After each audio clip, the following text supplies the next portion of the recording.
In the last 6 years, I've made over $115 million online without a big following and no investors. Just a laptop, some hustle, and a few high converting offers.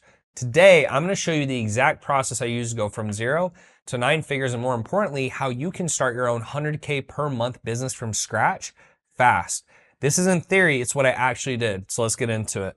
So first and foremost, you need to start with what you know and what people ask you for. So I actually want to show you one of my clients. Her name's Cynthia. I'm going to keep her last name out of it, but she's crushing it right now. She's actually spent about 8K on ad spend, and she's made about 135K revenue so far.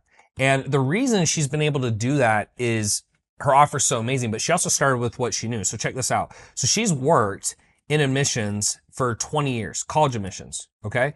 And she saw there was a huge need for clients or students who wanted to get into high profile or high tier colleges. So what she did is she decided to start an offer that's centered around almost guaranteeing, so she'll say 90% success rate or guarantee rate of getting people into those colleges. So the reason she did that is, one, that's what she knew. So she started with something she knew. Number two is there's a huge need for it. Think about how many parents or students would pay premium, not really the students, the parents, right? Are gonna pay premium for that. So she's been in admissions for 20 years, sees a need for students getting in to high level colleges. And so she offers that. And what's crazy is before I even met her and she became a client and she really started to scale her business, she had 600K in 2024 off referrals. It's a massive need. And all she did is she started with something she knew. So what you need to do is you need to pick something that you know, but also relates back to the health, wealth, or relationship niche. Hers is in the wealth niche, right? Because the kids want to get into a high profile college, so hopefully they get a better degree, so hopefully they get paid more money. That is what I would assume. And the parents are the exact same way. When I started, I had a fitness offer. It was in the health niche. Now that I'm in business consulting, I'm in the wealth niche. I have some buddies who they teach all about relationships, how to get girls, how to be high profile, how to dress better. That's a relationship niche. Meaning whatever the offer is, it ties back to that. Nobody does something unless it benefits one of those three things. So if I am going to Joe Dispenza event, hopefully I'm trying to improve my relationship, or maybe I think I'm going to help, it's going to make me more money. If I go to the gym, I want to improve my health. Like everything people do revolves around one of those three things. And so you want to make sure it's in one of those three industries and then just start with something you know. Now, some people will say, you know, I have no skills, you know, I can't do anything. Here's a little trick. Just go to this site, allison.com, okay? Not affiliated with them at all. There's free courses on anything. So if you want to learn ads, type in ads, okay? Free courses on everything you can think about on how to run ads. If you want to learn how to market, you could type in marketing. Free courses on anything you want to think of marketing. If you want to code, let's say you wanted to be a coder, you can literally learn how to code depending on what's in here. So there's a million different things. Look at this: health science, finance, information technology, education, training. There's no reason that you can't do this. Even if you don't know something, then learn a skill that will be valuable to the marketplace. But just picking the right problem isn't enough. You've got to dominate the space. So what we want to do to dominate is we want to study winners. The reason we want to study winners is that there's no point in trying to reinvent the wheel, because that's where you create a lot more risk. What I did, and I'm actually going to show you how to do it right now, is I saw what people were doing to win, and that's what gave me my ideas when I was starting my fitness business. So one of the things you can do, and this is super easy, is you can go on Facebook, and I'll just pull up one of my buddies, okay? And I can go to the About section, I can go to Page Transparency, and I can pull up his ads, and based on his ads, I can go through his entire marketing process. And that's where most of this really is going to help you. It's hard to see the fulfillment side unless you get in someone's program, but you can see the marketing process and the sales process by just doing this. So you go on Facebook, go to Ad Library, see their ads. I can click on this. So let me actually go back. I can watch this ad. I saw Kylie Jenner. Right? I can see the type of ads he's running, see the type of copy, go here. I can see his landing page. I can go through his landing page, okay? That's my old number, so feel free to text it. I'll go through the landing page. And then based on the landing page, I can actually see, hey, who's getting great results? Or hey, if this is getting him great results, I could do something similar. That's as simple as it gets. It's so easy. So you can go on here and you can find competitors. Let's do Mr. Beast. I'll just type in people that, you know, are not related. And you can start to see all the types of ads they run that didn't pull up Mr. Beast, but you can see different types of ads in every single industry. So if you know who your competitors are, you can actually go through and see what's actually working. And then based on what's working, you can actually go into Facebook ads library, see what's working, and then replicate it. Easiest way to win. But Spine only gives you clues. You need real conversations to find gold. So point number 3 is you want to talk to at least 100 humans per day or 20 per hour. The reason I say that is when I started my business, I thought I put a link in my bio, people would click on it and they talk to me. And that's how I thought I'd get rich. What I realized is over time is this, the way you run a business is the same way you would approach women or dating, is you have to be the one who's outreaching or be the aggressor. And sometimes it's as simple as, hey, thanks for following me. What's your fitness goal? Or, hey, thanks for following me. What's your business goal? You're just starting a conversation. The goal should be talk to 100 humans per day, about 20 per hour. The reason I say 20 per hour is that's usually the limit you're going to get so you don't get a spam block. And on top of that, usually, one person every 3 minutes, especially if they're a stranger, you'll say it's a Facebook group or it's a cold outreach. That's going to be a little difficult. Okay. But if it's your likes, comments, and followers, you should definitely be doing that. And the way I was able to get my business off the ground is I went from $0 or $2,000, over 2 years to $10,000 in a week when I finally started outreach. It's one of the simplest things to do, but it's one of the most potent.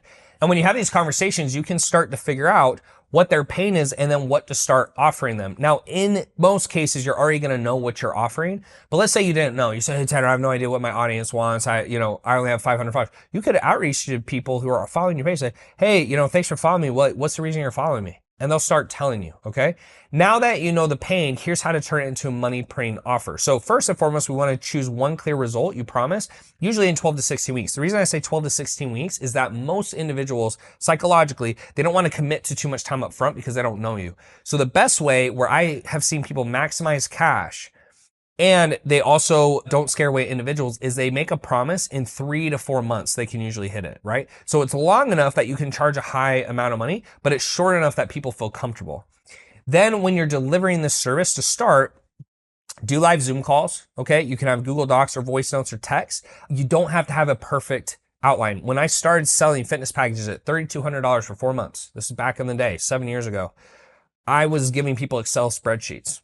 I mean, it looked terrible, but to start, that was plenty. And then when I got the feedback, then I refined the product. Okay. You don't want to start by having the perfect product. You want to start selling it and then refine it as you go. So once you have the offer, here's how you can make it irresistible. And I told you this would be in point number 4. So if you want to use the $100 million formula from Alex Hormozi's book, $100 million offers, this is how I would do it. And I didn't realize this, but I was doing this for years until I saw Alex's book come out. And then I was like, oh, no wonder my stuff works so well because I was already doing this. I just didn't know how to explain it as well. So props to him and kudos to him. So let me take you through my client's offer. So let's go back to Cynthia, okay? Now, if you're not familiar with Hormozi and you're living under a rock, let me kind of show you. So you have determined outcome, then you have perceived likelihood of achievement divided by time times effort, okay? If you haven't read his book, I would definitely recommend reading it. Super quick read, really good book. But the point he's trying to make is that anything divided by 0 is 0. So the best things you can usually do in terms of making an offer better is give a faster result or take away effort because most people are lazy. They don't want to spend a bunch of time on it. What most people focus on is determined outcome and perceived likelihood of achievement, which can be powerful, but it's not usually as powerful. So I'm going to take 3 of my top clients and their offers, and I'm going to show you by using this model why it's so good. So first, let me show you what's not good. Let me take my fitness offer, okay, which is like a meh offer, okay? So if you look at determined outcome, it's lose weight. Most people would agree they want that. Perceived likelihood of achievement, rare, right? Because most people, they're not going to stick with it. So that already makes it not that enticing, or it makes it harder to sell because, hey, I'm a fitness coach, I'm a personal trainer, I'm going to get you in shape, you're going to lose 50 pounds, but it's unlikely you're going to hit the goal. People are like, I don't know, like that doesn't sound like a great deal. Oh, on top of that, it's going to take at least 3 months, so it's going to take a lot of time and a lot of effort, okay? So it's not a great offer. Now, if we take liposuction, lose weight, 100% guarantee, right? It's going to be instantaneous in terms of time. Okay. So instant and then no effort. So the reason people will pay $5,000 for liposuction versus a fitness program is because the liposuction is deemed a better offer based on this, right? It's pretty simple. It's using the formula that I've seen Alex Hormozi use in his book in $100 million offers, okay? That's what I'm trying to show you right now. So let me take you through my clients, okay? And you can see how this stacks up.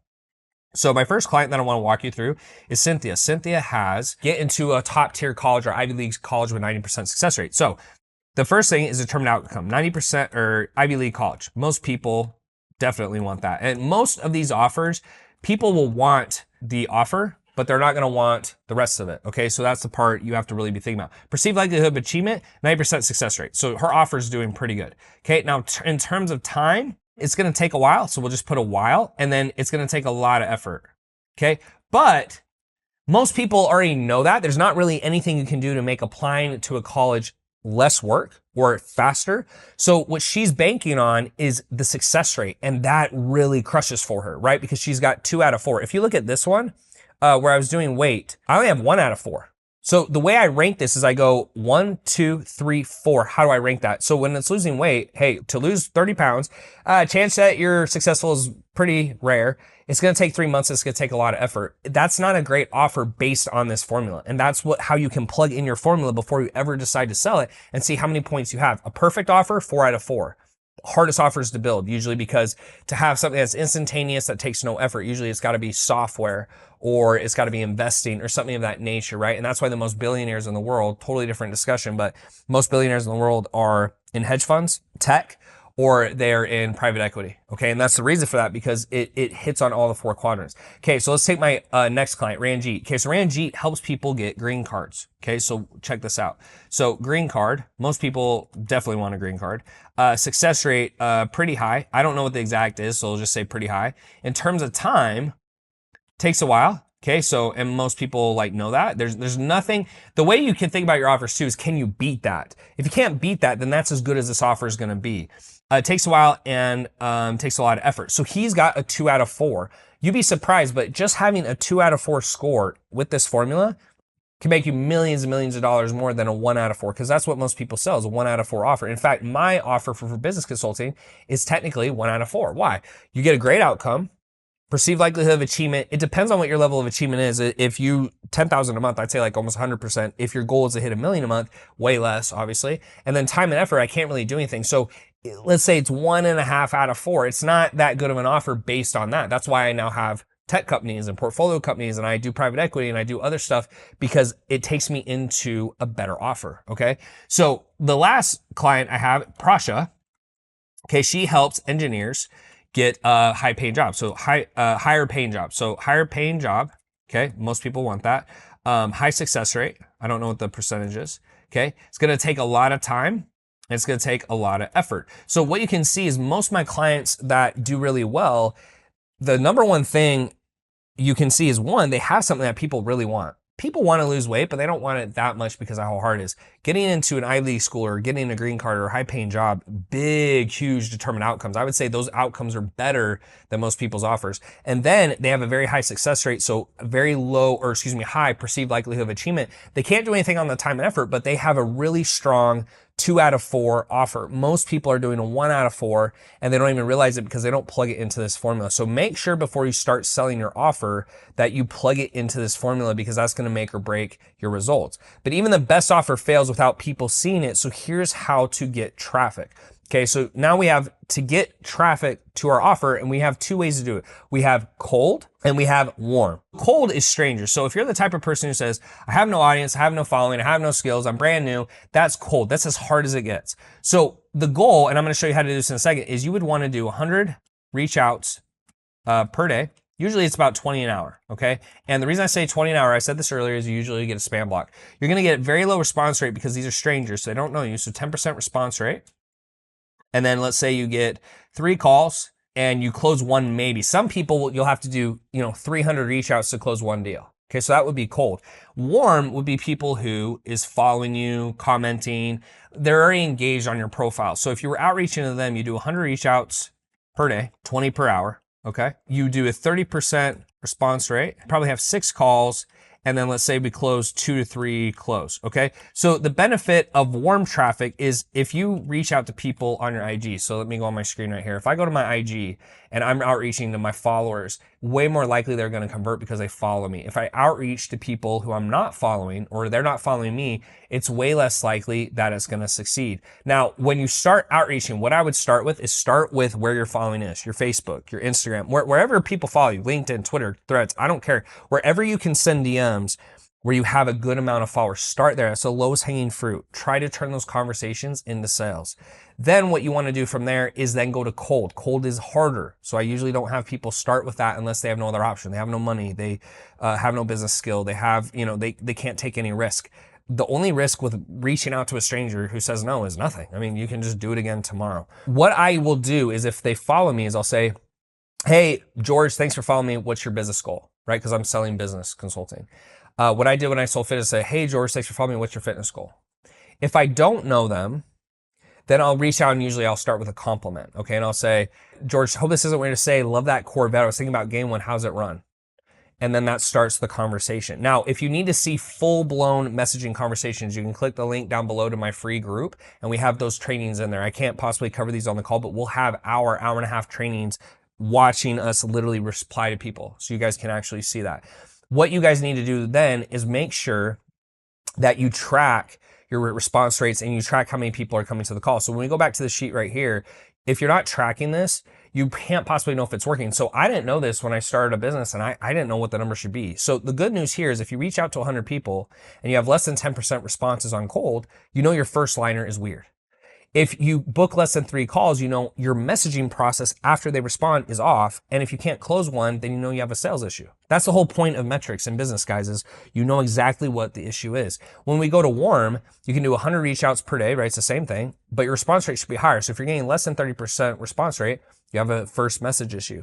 If you're getting less than 6 calls, you have a process issue in your messaging after the first opener. And then if you're not closing 2 to 3, that's an issue as well. So you just need to make sure you're constantly tracking your numbers, because business is not emotional. It's very logical. Now, if all else fails, you can do boosted posts. So a lot of people will say, hey, Tanner, that's too much work. It's really hard. And to that, I would say, yeah, it is. But it's also very high ROI and profit, and you can learn a lot of skills. But if you have more money than time, you can do a boosted post. Now, for a boosted post, first, let me show you how to do it. It's really simple. You just go to a post here, you click boost reel.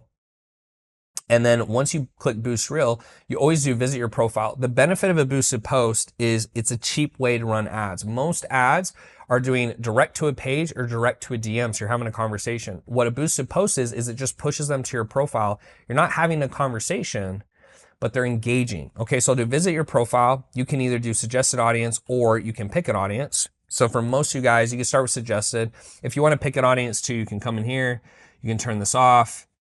You can choose the age range 22 to, let's say 22 to 40. You can pick your interest, right? I could do like fitness, whatever, okay? Fitness and wellness. Whatever you think your ideal avatar is gonna be hanging out. You can do locations, do United States, etc. Okay? And then you can start boosting the post. Now, when you boost the post, you'll do your budget right here, and you'll launch it. People will say, Tanner, what should I spend in a day? It comes down to how many leads you want a day. So I'm going to show you the metrics for that in just a second. But to see how well the boosted posts are performing, come to your dashboard right here. Give it a second. And then it'll show all your numbers here. This is going to show you how well it's performing. Okay. So for here, you can see I had $145 spent and 117 profile visits. It's pretty trash. It's not very good. So if I was going to come over here and show you metrics for boosted posts, usually what you are looking for is you want 10 to 20 cent profile views, okay? Then you want $1 to $2 per follower, okay? For an example, you spent $1,000, okay? You had 500 followers. Back this up, okay? You had 150 people reply, so that's usually 30%. That's where that comes from. So 500 and 150 people reply, excuse me, is 30% replies. And then you book 10% of those into calls, so you get 15 calls and let's say 4 close. Okay. Well, if you're selling a program at $2,000 and you spend $1,000, you just made $7,000 of profit. There's no reason none of that should work unless you're just not very good and you need to work on your skills. Simple as that. If you need to work on your skills, there's a link down below. You can have a call with me and my team and we can help you build these skills. But it's as simple as that. If you can't get this to work, you're just not good at it. It's like saying, hey, I go up to a ton of girls and none of them say yes to a date. It's because you're weird. You're saying weird stuff. It's just as simple as that. You have to learn how to do these skills, okay? But DMs alone won't make you rich. You've got to build trust. So the way we want to build trust is by posting organic content. Now, a lot of people have a different idea about organic content. I want to show you mine. Some people will post organic content trying to go viral to make money off AdSense. I think that's a bad strategy to become wealthy. I think what's more likely to work is you post to try to get leads that will buy your programs, your courses, your business, whatever. So if you look at mine, I have about 30,000 subscribers. If you look at my oldest videos, I started 4 years ago. So I'm not the best person on YouTube, but in fact, it's funny. Some of my older videos actually work the best. That's a little depressing. But the point is, what the people who look at my videos, this video actually went the most viral. That's all organic. But the people who watch my videos are more likely to buy my stuff, and I can run retargeting ads to them. And then if I get a sell for 10,000, 20,000, 30,000, like it's a lot more money than I could possibly ever hope to make with AdSense. So when you're posting content to start, don't be posting content to go viral. Post content that is going to build trust with people who will potentially buy from you. And if you do it that way and you think that way, you're going to make a lot more money. Yes, if you can go viral as well, that's great. But 9 times out of 10, a lot of us are trying to go viral and it doesn't work. And so you want to build trust. So for me, I've posted 1,600 YouTube videos and I only have about 30,000 subscribers, but I've made 115 million in sales. Now, not all of it's from YouTube. I'm not going to lie to you guys and say all of it's from YouTube, but a lot of people will say, man, I watched that video, it really helped me, or I watched your videos for a long time, it really helped me. Those people eventually will come in and pay you a lot of money, and it's going to be a lot more money than you could possibly make with YouTube, okay? So if you're going to pick which content to post, you can't post everywhere. I would 100%, if I could go back in time, tell myself to start on YouTube over anything. I think YouTube's the absolute best.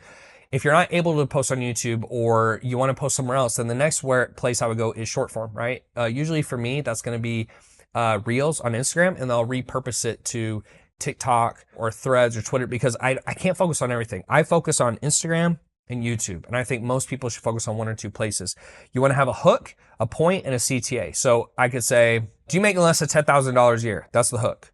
The point would be, let me show you a simple trick I did that made me $10,000 in a day, and you can do it too, okay? And then I'll go through that point, and then at the end I'll say, if you want more tips like this, follow me on my Instagram. That would be a CTA. That's the easiest way to try to post content. I want to do a mix of value. So value is kind of what I just did if it actually was valuable. Lifestyle, right? I don't like doing a ton of lifestyle anymore because I think it just draws the wrong audience. But showing every once in a while, hey, you go out to the movies, you have a nice dinner, you connect with your family, etc. And then show the results of the clients would be the third way I would try to post content. Now, again, we're not trying to just make a bunch of viral content. We're trying to make content that's going to help us build our business. There's a difference between being a business owner and then just posting viral content. And to be frank, some of the viral stuff that goes out there, it's not always the best image, right? Like if I go viral, I want to have a good image. I want to have a good brand. I don't just want to be viral for being ridiculous or saying crazy things, which I think some people have. Then you can batch and repurpose the content for omni-channel presence. I think that's the easiest way in the beginning. You can be everywhere, but you're just focusing on 1 or 2 channels. And then also focus on posting content that solves objections or helps people, not just entertains. I think a lot of times trying to go viral, we'll just try to post super crazy stuff. But I always will end up going back and posting stuff that helps people to try to get serious customers, like people that see me as an authority, not just as someone who's trying to get views. Now that they know you exist, let's make your time scale. So at this point, we now have to buy back our time. You're running the business by yourself. And when you're a solopreneur, you're basically an unpaid intern without a vision. So for me, this is different for everyone. The first hire I had was account manager. Now this is going to be different for everyone, but usually your first couple hires will be an account manager. Okay.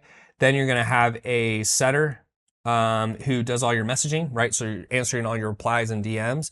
You might also have a VA who's doing, billing or answering emails or something simple like that. And then after that, you'll get a sales guy. Okay, that's later down the road, usually around 100K a month. But to run a $100,000 a month business, all you usually need is 1 or 2 account managers, 1 or 2 setters, 1 sales guy. So you'll have 5 people maybe 6, max. If you have more than that, you're just running your business wrong. You don't really need more than that, but you want to make sure you buy back your time. The way you think about buying back your time is you go, what's the most important task in the business that is going to drive the most revenue? You stick with that.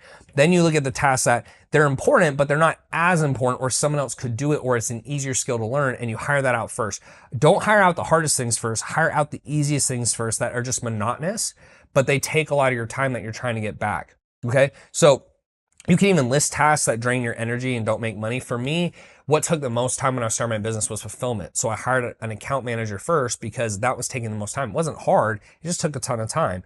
And then you start delegating those tasks. So after that, it was direct messaging, but direct messaging or DMs set the sales call. So that's more important than maybe you could say the client results. Not that client results don't matter, but if I stop making sales, the business dies. If I'm not getting client results, I can fix that, right? So I'm not saying that so you go and build a terrible business and don't get people results. That's not what I'm saying.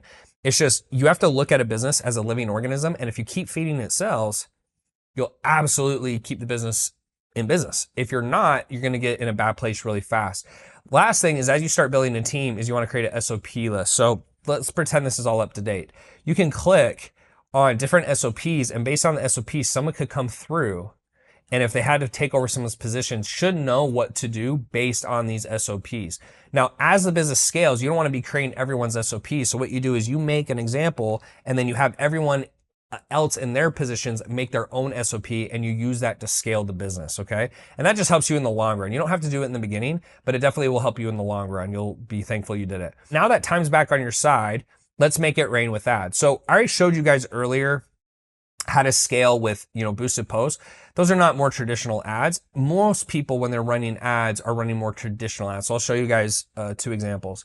Okay, so this is a more traditional ad. So this is an event I'm running. So what you'll do is, if you come here, you're pushing this ad to a landing page, right? This is what I call straight to page ads. So when someone comes to this ad, they click on this, and then it's a page for the event, all right? The other way you can run an ad is straight to the DMs. All right, so I'm actually going to show you guys how to do that. So if you want to run ads, first you want to set up a business manager. I'm not going to walk you guys through that. Just go on Google, type in, set up a Facebook business manager. It's going to take you right through it. It has all the steps. You're good to go. Or you can even chat GPT it. But if I'm going to go here and I'm going to run a straight to page ad, usually I want to do sales, right? Or it's going to be leads. So if you're trying to collect leads or calls, right? If that's your goal, or actually sales, you can get calls too. I like sales because Facebook's very good at optimizing for what you tell it to optimize for. So to me, there's nothing better than a sale. Like, at the end of the day, my entire objective is to make a sale. So if I choose sale, all right, I'll take you through this process. You can call it whatever you want. I'll just put in a weird name and go to next. Then on this page, you're going to pick your actual targeting. So I'd say website, you choose your pixel, you'll choose when it's going to start. That's already set. Location, like this here is where you do your targeting. You choose your placements. You're good to go. And then you go to the ad and you drop in your ad. So you come here, choose a video or image, you put in the URL, okay? You'll click none usually. It's pretty simple, guys. Like, you can even see this like here. So that's what the ad looks like. So I could come here. It changes a little bit. It changes over time. So I could take this image here, put this image. And this is how the ad will look, and that's good for you. So you put your primary text goes up here. You have your headlines go here, okay? You can also do a description, but I don't usually do it. Descriptions just go right underneath that. You don't have to do it. And you're pretty much good to go at that point, and then you can publish it. Now, if you're gonna do a messenger ad, everything stays exactly the same. The only difference, if I go back here, is you're gonna pick engagement. I like engagement, don't ask me why, it just works better. Biggest difference, I'm going to take you to the end, is when you come down here is you're now creating this. So what I do here, say, hey, Tanner, click below, because I'm usually set up to a training. So I'll say, click below to access the training. Turn that off. And then what I'll do here is I'll say training XYZ. Okay, so they click on that, and then I'll say, here is the training, and I have a link to it. So let's just say it's eliteCEOs.com. Say, let me know what your goal is with the business, and I'll manually respond. So what I'm trying to do here is they come in, this is the only way to start these types of ads. They click on it, and then I'll send them to the training, which is usually to my funnel, right? So I can get the email, text, etc. But then as well, I can now have a conversation with them. Okay, and I've made millions of dollars off this method. I think it's really the best method for most individuals watching this video, but you got to do what's best for your business. And that's usually where one-to-one coaching or consulting comes in play, because you're not 100% sure what works best for your offer, but insight from someone who's been there and done that can definitely help you. Now, a couple caveats to this is make sure you only launch ads after 3 organic closes from the same funnel, meaning if you can't get a sale organically, you're probably not gonna work with paid ads. Ads amplify what's working and what's not working. So if it's already not working, it's probably not gonna help. I would then usually would start with boosted posts, warm traffic. We already went over boosted posts. Warm traffic just means running ads to your followers. Okay, so that's a custom audience. I'll actually show you how to do that real quick. And then the rest is just tracking. Track your cost per, your CTR is your click-through rate. Your CPL is your cost per lead. Then you have CPC, cost per call, and then your cost per close. The reason you need to know what those numbers are is if you're in KPI or not. So really quick, I'm gonna show you guys how to do custom targeting. When you come down here, so you go to custom audience, and then what you could do is say, hey, I wanna go to my Instagram, and I wanna message everyone who's following me in the last 365 days. Like, that's gonna be your warmest followers or the highest converting, and that's where you want to start. And that's what I mean by warm followers. The next thing is then just understanding what the metrics should be. So if you have a B2C offer, so we'll do B2C. So if you sell fitness or handstands or relationship coaching, anything that is not a business, right? It's a consumer. They're not paying you to increase their business or make their business grow. They're paying you because they want something as a consumer. Usually you want CTR. So I'm going to give you these metrics, 1% plus. Okay. So if it's below that, you have an ad issue. CPL, so cost per lead, usually needs to be $15 or less. So if it's more than that, again, you have a landing page issue or an ad issue. It could be a mix. Landing page is after they click the ad where they go, all right? After that, cost per call usually needs to be 150 or less. So if you have a cost per call issue, that usually means you have a VSL or webinar issue, whatever you're running them to, or you have a follow-up issue. Your emails are off, your messaging is off, your texting is off, your DMs are off, your retargeting is off. Keep in mind, it's usually a follow-up issue. It's not having the perfect webinar VSL, it's a follow-up issue. And then cost per customer needs to be 25% or less. So if you're selling a $10,000 offer, you should get a sell for $2,500 or less. The reason you want that is at scale, it starts not to make sense. If it's more expensive than that, yes, you can stay in business, but it's not the best business to run. And then if your B2B is usually double. Okay, so I'm gonna take this here, and B2B is usually double that. So the CTR usually needs to be 0.5% or more. The reason it's lower is there's less business owners. The CPL is usually 25 or more, or less, excuse me. The cost per call is 300, and then the CPC is the same. So if I sell a 16K program, I need to make a sell for $4,000. These are the numbers you should go off of. And so if you have a CTR issue, it's an ad issue. If you have a CPL issue, it's an ad and an opt-in page issue. If you have a cost per call issue, it's usually the follow-up issue. Like you're dialing incorrectly, you're texting incorrectly, your emails are off, your retargeting's off. And then if you have a CPC issue, cost per customer, you usually have a sales issue. Okay? So those are the metrics you're looking for. You guys got to make sure you hit that. Now, ads bring growth, but systems bring scale. So once we have the ads running, we want to track, tweak, and scale. If you're not measuring, you're not growing. So every single day, we're tracking those numbers. I'm actually going to show you one of my ad sheets. On this sheet, we have impressions per day, link clicks, CTR, leads, conversion, where the calls got booked from, total apps, closes, like all that type of stuff. So over here, you can see for this offer, we spent $18,000, we made $137,000, we collected $44,000 up front. Our cost per sell, this is a 16K offer, so it's under 25%. The conversion rate's good, you want this over 10%. CTR is over 0.5 because it's a B2B offer. Cost per lead is under 25, good. Cost per app is right on the button, 300. So because of these numbers, it works. If you're not hitting these numbers, that's when you know you have an issue and you need to start tweaking stuff. And you do that by looking at data. Data trumps all, not emotion in business. You have to be looking at data. So things you want to track, DM sent, right? If you're doing boosted posts, you're doing outreach, calls booked, close rate, churn rate weekly. And that's going to be with the customers. You want to make sure you're tracking all those things. I'm not going to show you guys all the sheets, but you definitely need to be doing that. And then you're holding weekly reviews or daily reviews with your team. Usually my team meetings are 15 minutes or less. And we're just going over what's currently working, what's not, so we can make fast adjustments. So now that you have the machine, you have to become the operator. So you want to build systems before you brand out. There was a time I was actually doing $300,000 a month in my business, and I was just running stuff on Google Sheets until it broke. So you want to make sure you have tight SOPs And you also have dashboards that you can track stuff. So for example, inside our software for Elite 360, there's a lot of stuff it does. But one of the things that's really nice is you can actually go to opportunities and you can get a free trial of this at elite360.io. And we can actually put different clients in these opportunities. Now, this one right here is actually old clients, but we can actually take clients who are in our mastermind, and based on that, we can actually move people through, leave notes. We can see what week they're in, who's going to be graduating soon, et cetera, et cetera. And that's actually a great way for us to scale the business because we know where the numbers and metrics are. So you got to make sure you set this stuff up. It's not something you have to do in the beginning of the business. And I would say one of the things I struggle with is I'm a go, go, go type of guy. So I'm really good at sales and marketing, but the operation, I'm usually just, hey, this is good enough. So if you need to bring in an operator, do it. But at scale, as your business gets bigger, you need to have a system and a machine that people can plug in and just move stuff around because you're not going to be the only person running the business at that point.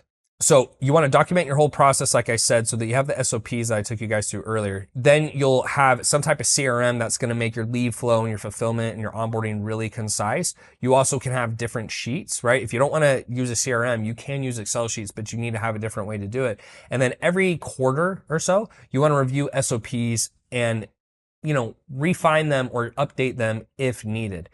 Now, a business isn't just about scale, it's about identity. So you also want to become the person who deserves $1 million. So if your goal is to make $1 million a year, you have to understand that it's usually a mix between skills, beliefs, and characteristics. So what I realized early in the business is I had the beliefs. Like I'd been a Division I athlete, I had straight A's in high school, I was studying petroleum engineering. I believed I could do it. The characteristics I had, I worked hard, I was disciplined, I did all that stuff. I just didn't have the skills. So you have to look in the mirror and decide which of those things is missing. I would say for most people, it's the skills or it's the characteristics, meaning they're not disciplined. They won't work hard. They won't get up early. They won't do the things to stretch themselves to be successful. And once I had those, because my first 2 years of business, I made $2,000. And then I finally got the skills, and then I made $1 million in that year and went on to do $115 million in 6 years. You have to become the person who deserves the money before you make it. And that goes with anything in life. You're not going to get it before you've earned it. You have to earn it first. So ruthlessly eliminate distractions. For me, like I'll have my phone down most of the day. I don't have a ton of friends. I guess you could look at that good or bad, but I just don't see a lot of benefit to having tons of friends. It takes me away from my goals, or if they're not helping me hit my goals. I time block my day, so my day is very structured, and then invest in, mentorships and books and training, like doing things that's going to help you physically and mentally so that you can be at your best performance. Now, finally, the most important lesson of all is just stay in the game long enough to win. Most of my competitors from 6 years ago are gone, like 7 years ago now. They quit and I didn't. It's a marathon. In my first 2 years of business, right, I made $2,000 and I was working 16 hours a day. I had a part-time job, or a full-time job actually. I was a server. 6 to 7 hours a day. And then I tried to work on my business. And in the first 2 years, I almost quit 5 times and it was miserable. And 2 years doesn't sound like a long time until you're living it. When you're living it, it's absolute hell.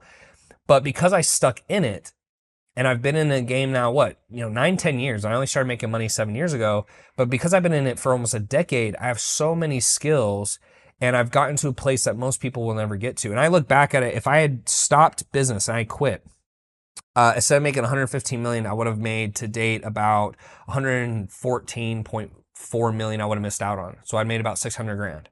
Massive difference. And that's what I think happens to most people, but they never know they missed out on that money because they quit too early. So I always tell people, just don't quit. No matter how you feel, just keep pushing through, just don't quit. So set a 10-year vision plan, not a 10-week fantasy. Expect failure. Just plan on it. Keep going anyway. It's gonna happen. The more you fail, the sooner you'll be successful. I used to think if you avoid failure, you'll be successful quicker. You can't avoid failure. You just have to push through it. And then measure your progress and skills built, not just cash collected. Because if you focus on the inputs, the outputs will come. You can't focus on just the outputs because you could be doing everything right, but maybe you just caught a bad break, or is at the wrong time, or is the wrong business model. Focus on your inputs and building your skills, your characteristics, your beliefs, your skills, and the rest is gonna come. Now that you know the roadmap, the only question is, will you do the work? But if you want to learn the most valuable business training you'll ever watch, which is $115 million worth of my experience, just click here and I'll see you in that video.